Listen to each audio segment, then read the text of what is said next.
Maka jamaah sekalian rahimani wa rahimakumullah, di antara musibah yang terbesar yang dialami oleh kaum muslimin, walaupun kita tidak menyaksikan langsung zaman Nabi sallallahu alaihi wasallam, zaman nubuwah. Kita tidak hidup di zaman Nabi dahulu. Tapi hingga saat ini, bahkan hingga hari kiamat nanti, wafatnya Rasulullah sallallahu alaihi wasallam itu merupakan salah satu musibah yang terbesar bagi kaum muslimin. Karena ketika beliau sudah wafat, berarti beliau sudah tidak lagi di tengah-tengah kita. Maka ini merupakan ujian besar bagi kaum muslimin yang menguji keimanan mereka. Kalau seandainya sekarang Rasulullah masih ada di tengah-tengah kita, perkaranya mudah. Beliau mengatakan ini salah, ini benar, selesai. Siapapun yang melanggar atau yang membangkang, jelas dia statusnya jelas. Kalau seandainya Rasul masih hidup hingga saat ini.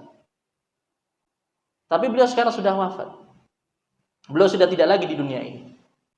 Dan sekarang yang bisa kita sampaikan kepada kaum muslimin, yang bisa sampai kepada kita adalah sunnah beliau, hadis-hadis yang diriwayatkan dari beliau, yang mana itu benar-benar dijaga oleh para ulama dari zaman para sahabat hingga ulama di zaman sekarang ini, para ulama hadis yang benar-benar menjaga keotentikan hadis-hadis Rasulullah SAW, keaslian hadis-hadis Rasulullah SAW.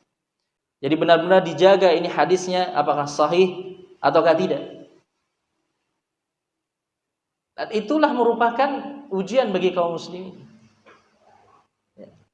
Banyak di antara kaum muslimin yang ketika disampaikan ini hadis dari Rasulullah, mereka justru memilih pendapat orang lain, pendapat manusia, pendapat selain Rasulullah SAW, pendapat gurunya, pendapat kiainya.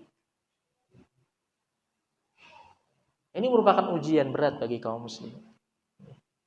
Dengan wafatnya Rasulullah sallallahu alaihi wasallam, ini yang menguji keimanan kita kepada beliau, menguji kebenaran syahadat kita, asyhadu anna Muhammadan Rasulullah.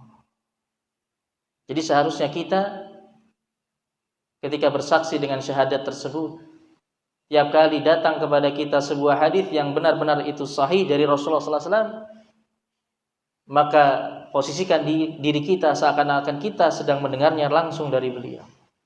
Anggaplah beliau ada di hadapan kita, menyampaikan langsung perkataan tersebut kepada kita semua. Kalau itu berupa perintah, maka hendaknya kita laksanakan. Kalau itu berupa larangan, maka hendaknya kita jauhi.